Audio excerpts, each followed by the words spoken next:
வணக்கம். நான் doctor Ananthanayaki, homeo doctor, Vamsi homeo clinic. இன்றைக்கி தான் சேனலில் முதல் முறையாக பார்க்குறீங்கன்னா வம்சி ஹோமியோ கிளினிக்குங்கிற சேனலை சப்ஸ்கிரைப் பண்ணிவிட்டு பாருங்கள்.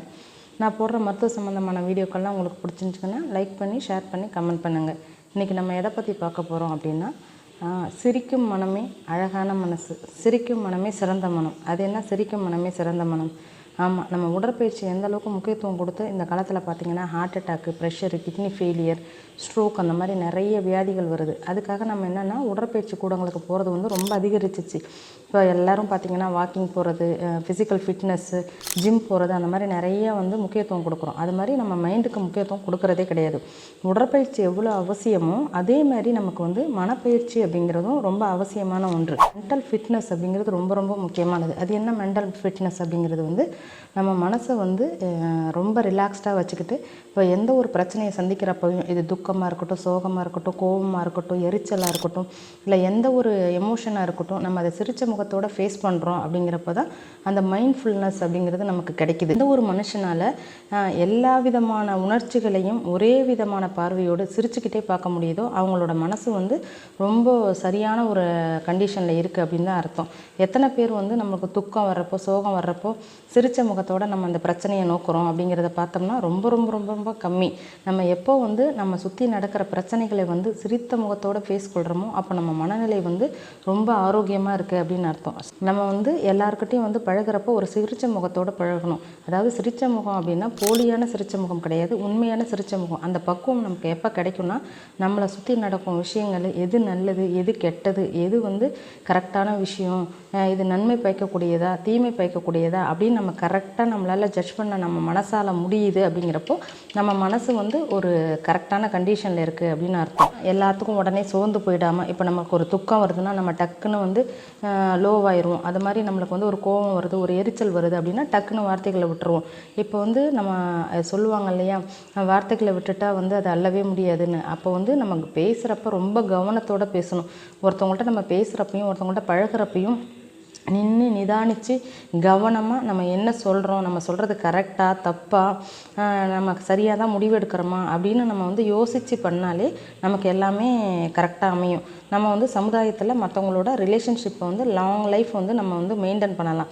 அதை விட்டுட்டு எல்லாத்துக்கும் டக்குன்னு எமோஷன் ஆகி உணர்ச்சி வசப்படுறது, இப்போ கோவப்பட்டால் டக்குன்னு கோவப்படுறது, சந்தோஷப்பட்டால் ரொம்ப என்ஜாய் பண்ணுறது, இல்லை துக்கம் வந்துச்சுன்னா ரொம்ப சோகப்படுறது. இப்போ வந்து துக்கம் வந்துச்சுன்னா பார்த்திங்கன்னா, இப்போ மன அழுத்தம் வர்றப்பையோ இல்லை கவலைகள் வர்றப்பையோ நம்மளோட சிந்தனைகள் என்ன பண்ணுன்னா நம்மளை பயங்கரமாக அச்சுறுத்தி பயமுறுத்தி ஒரு கடைசி ஸ்டேஜ் கொண்டுட்டு போய் பேனிக் அட்டாக் அப்படிங்கிற ஒரு மோசமான வியாதி நிலைமைக்கு நம்மளை கொண்டுட்டு போயிடுது. அப்படிலாம் வராமல் நம்ம மனசை வந்து நம்ம எல்லா நிலைமைகளுக்கும் பழக்கி வச்சுக்கிட்டோம் அப்படின்னா நம்ம மனசு வந்து ஒரு சிறந்த நிலையில் இருக்குது அப்படின்னு அர்த்தம். இப்போ நம்ம வந்து வேலை செய்கிறப்பையும் சரி, தூங்குறப்பையும் சரி, ஓய்வெடுக்கிறப்பையும் பார்த்திங்கன்னா நம்ம உடலையும் மனசையும் நம்மளால் கண்ட்ரோல் பண்ண முடிஞ்சுது, ஒருநிலைப்படுத்த முடிஞ்சுதுன்னா நம்ம மனசை விட யாருமே வந்து சிறந்த மனசை வச்சுருக்குறாங்க அப்படின்னு சொல்ல முடியாது. நம்மளால் மற்றவங்கள்ட்ட சிரித்து பேச முடியுது, ஒரு ரிலேஷன்ஷிப்பை வந்து ரொம்ப நாளைக்கு நம்மளால் மெயின்டைன் பண்ண முடியுது அப்படின்னா நம்ம மனநிலை வந்து நல்ல ஒரு சிறந்த மனநிலையாக இருக்குதுன்னு அர்த்தம். அதுக்கு நம்ம என்ன பண்ணால் மைண்ட்ஃபுல்னஸ், அதாவது மைண்ட்ஃபுல்னஸ்ங்கிறது வந்து என்னென்னா ஒரு திருப்திகரமான ஒரு மனநிலை அப்படின்னு சொல்லுவோம். எதுக்குமே வந்து ஈஸியாக அஃபெக்ட் ஆகிடாமல் நல்லது எது கெட்டது எது அப்படிங்கிறத வந்து நம்ம கவனமாக பார்க்கணும். நம்மளை சுற்றி நடக்கிறது எல்லாமே உண்மைன்னு நம்பிடக்கூடாது, எது எல்லாமே பொய் அப்படின்னு நம்பிடக்கூடாது. சிறப்பாக யோசித்து முடிவெடுத்து சிந்தனை பண்ணி நம்மளால் ஒரு கரெக்டான மனநிலையில் முடிவெடுக்க முடியுது அப்படின்னா நம்ம மனசு வந்து ஒரு ஆரோக்கியமான நிலையில் இருக்குது. அப்படி இல்லாமல் நம்மளுக்கு குழப்பமாக இருக்குது, அவங்க ஒன்று சொன்னாங்கன்னா கேட்குறது, இல்லை இவங்க ஒன்று சொன்னாங்கன்னா கேட்குறது, இல்லை டக்குன்னு நம்ம முடிவை மாற்றிக்கிறோம், நம்ம மனநிலை வந்து சீராக இல்லை, குழப்பத்தில் இருக்குது, நமக்கு நிறைய எதிர்மறை எண்ணங்கள் இருக்குது, நெகட்டிவ் தாட்ஸ் இருக்குதுன்னு அர்த்தம். ஃபஸ்ட்டு நமக்கு அது கஷ்டமாக தான் இருக்கும். எது கரெக்டு எது தப்புன்னு நம்ம முடிவெடுக்கிறதுல நமக்கு நிறைய குழப்பங்கள் இருக்க தான் செய்யும். ஆனால் நம்ம அதை வந்து நம்ம தொடர்ச்சியாக நம்ம மனநிலையை பழக்க பார்த்திங்கன்னா அந்த மென்டல் ஃபிட்னஸ் அப்படிங்கிறது தியானம் பண்ணுறது மூலமாகவும் மனசை ஒருநிலைப்படுத்துவது மூலமாகவும் நம்ம எல்லா விதமான எமோஷனுக்கும் அடிமையாயிடாமல் கரெக்டாக நம்ம மனநிலையை மெயின்டைன் பண்ணுறது மூலமாகவும் பார்த்திங்கன்னா நம்மளால் சரியான ஒரு முடிவு எடுக்க முடியும். நம்ம வந்து ஆபத்தான மனநோய்களுக்கு ஆளாகாமல் இருக்க முடியும். அப்போ என்ன பண்ணணும்னா, நம்ம கண்டிப்பாக வந்து நம்ம உடற்பயிற்சி பண்ணுறது எந்த அளவுக்கு அவசியமோ அது மாதிரி மனப்பயிற்சி அப்படிங்கிறது கண்டிப்பாக அவசியம். ஒரு நாளைக்கு ஒரு 15 நிமிடங்கள்லேருந்து 20 நிமிடங்கள் வரைக்கும் அது யோகா ட்ரெயினரை பார்த்து நம்ம கரெக்டாக யோகா ட்ரைனிங் பண்ணிவிட்டு, இப்போ நம்ம யோகா பண்ணுறோன்னு போய் ஒரு இடத்துல உட்காந்துட்டு நம்ம பண்ணுறப்போ நம்ம எண்ணங்கள் வந்து யோகா பண்ணாமல் பார்த்திங்கன்னா நிறைய சிந்தனைகள் டைவர்ட் ஆகி போய்கிட்டே இருக்கும். ஆரம்பத்தில் அது கஷ்டமாக இருந்தாலும் நம்ம மனதை ஒருநிலைப்படுத்தி நம்ம தியானம் பண்ணுறப்ப பார்த்திங்கன்னா நம்ம மனசு வந்து ரொம்ப ரிலாக்ஸ்டாக அமைதியாக நம்மளோட ஹார்மோன் லெவல்லாம் சீராவதுனால நம்ம மனசு நல்லா பக்குவம் அடையும். அதனால் எந்த ஒரு மனுஷனால் எல்லா விஷயத்தையும் ஒரு சிரித்த முகத்தோடு, அதாவது உண்மையாக பொய் இல்லாமல் உண்மையாக சிரித்த முகத்தோடு அவங்களால எதிர்கொள்ள முடியுதோ அந்த மனுஷனுக்கு வந்து நிறைய பாசிட்டிவ் தாட்ஸ் தான் இருக்கும்.